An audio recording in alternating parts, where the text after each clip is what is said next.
안녕하세요.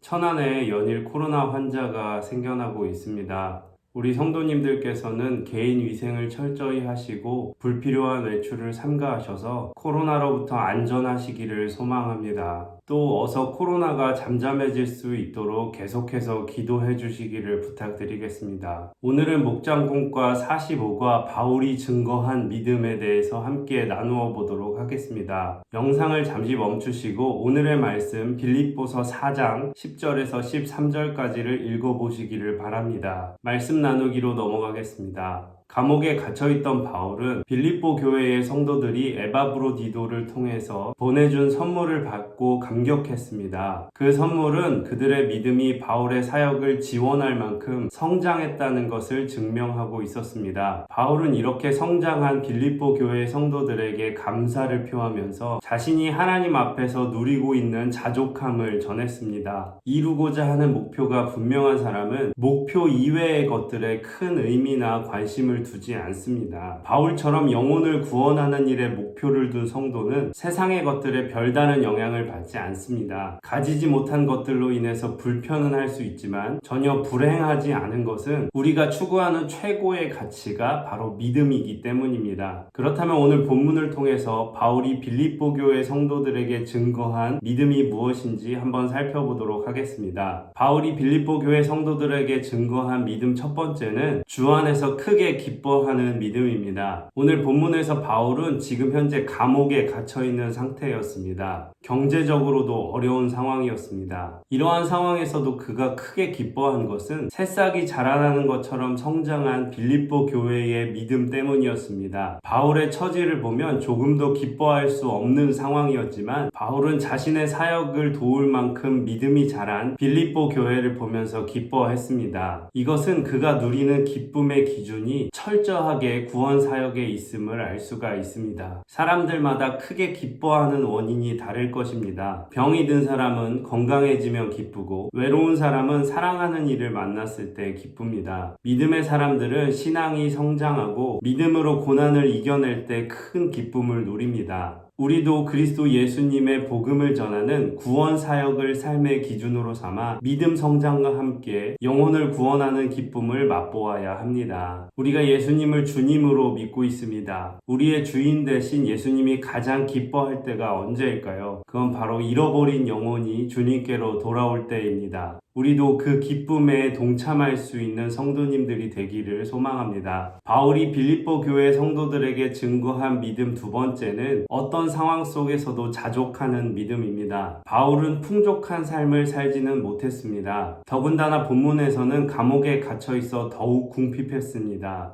하지만 빌립보 교회 성도님들의 선물을 고맙게 느낀 것은 단지 이런 어려운 상황 때문만은 아니었습니다. 바울은 비천과 풍부, 배부름과 배고픔 등의 어떠한 상황에서도 영향을 받지 않을 만큼 자족하고 받아들이는 믿음을 소유하고 있었습니다. 이 자족하는 믿음이 그로 하여금 아무리 열악한 상황에 처해 있다 할지라도 복음을 향한 사역을 멈추지 않게 했습니다. 살아가면서 때때로 불평하고 낙심하는 것은 한결같은 하나님의 사랑을 확신하지 못했기 때문입니다. 내가 만족스럽지 않은 상황에서도 믿음으로 받아들이면 하나님께서는 신앙 안에서 우리를 더욱 성장시켜 주십니다. 어떤 형편에서도 자족하기를 배운 바울의 고백이 우리의 고백이 되어야 합니다. 어떤 상황에서도 만족할 수 있는 삶은 하나님께서 주시는 것 때문에 만족하는 삶이 아니라 하나님 그분으로 말미암아 기뻐하는 믿음이 있어야 될 줄로 믿습니다. 하박국 3장 17에서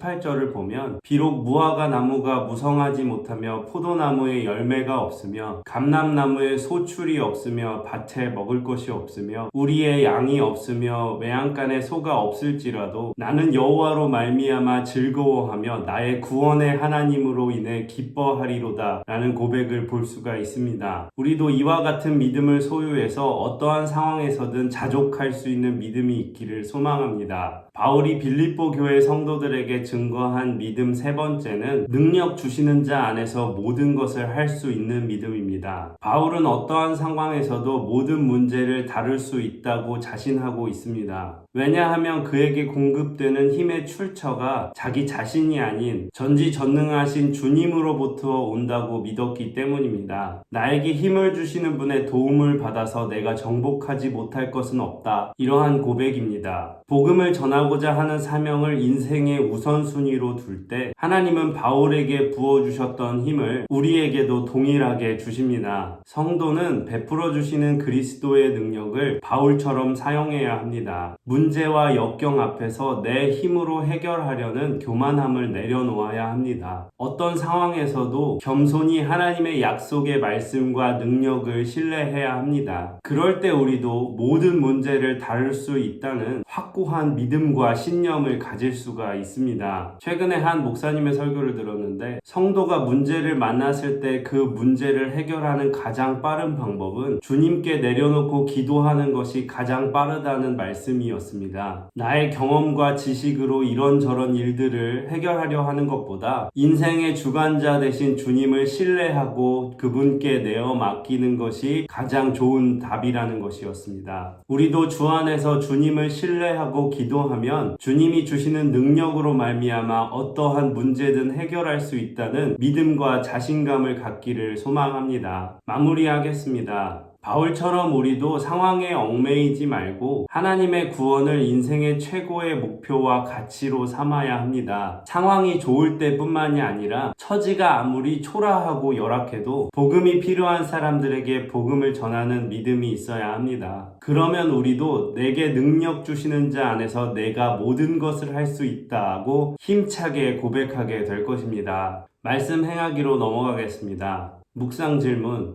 바울의 신앙에서 가장 본받아야 할 것은 무엇입니까? 바울은 첫째, 어려운 상황 속에서도 주 안에서 크게 기뻐하는 믿음을 가졌습니다. 둘째, 바울은 비천할 때나 풍부할 때나 어떠한 상황 속에서도 자족하는 믿음을 가졌습니다. 마지막으로 셋째, 내게 능력 주시는 자 안에서 모든 것을 할 수 있다는 믿음을 가졌습니다. 우리도 이와 같은 신앙을 본받아서 바울과 같이 크게 쓰임받기를 소망합니다. 적용 질문: 나는 어떠한 상황에서도 자족할 수 있는 믿음의 사람입니까? 우리가 아무리 믿음의 사람들이지만 살다 보면 불평과 불만이 생길 때가 많습니다. 그럴 때 우리는 시간을 내어서 하나님께서 나에게 허락하신 복은 무엇인가, 내가 감사한 일들이 무엇인가를 돌이켜보면 오히려 우리 안에 감사가 넘치는 것을 경험하실 수 있을 것입니다. 이것으로 목장공과 45가 바울이 증거한 믿음에 대해서 모두 마치도록 하겠습니다.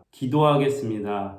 하나님 감사합니다. 바울은 매우 어려운 상황에 있었지만 주님 안에서 기뻐하고 또 주님 안에서 자족하며 또 주님 안에서 무엇이든 할 수 있다고 고백하였습니다. 하나님, 우리도 이러한 믿음을 본받아 우리의 어려운 삶들 속에서 하나님 크게 기뻐하며 또 자족하며 또 하나님의 능력으로 말미암아 모든 문제들을 이기며 나아갈 수 있는 귀한 우리 성도님들 될 수 있도록 인도하여 주시옵소서. 하나님, 천안에 코로나가 많이 퍼지고 있습니다. 매일매일의 어려운 상황이지만 우리에게 믿음을 허락하시어 이 어려움을 잘 이겨나갈 수 있도록 지혜와 용기를 허락하여 주시옵소서. 오직 우리의 소망 되신 예수 그리스도의 이름으로 기도합니다. 아멘.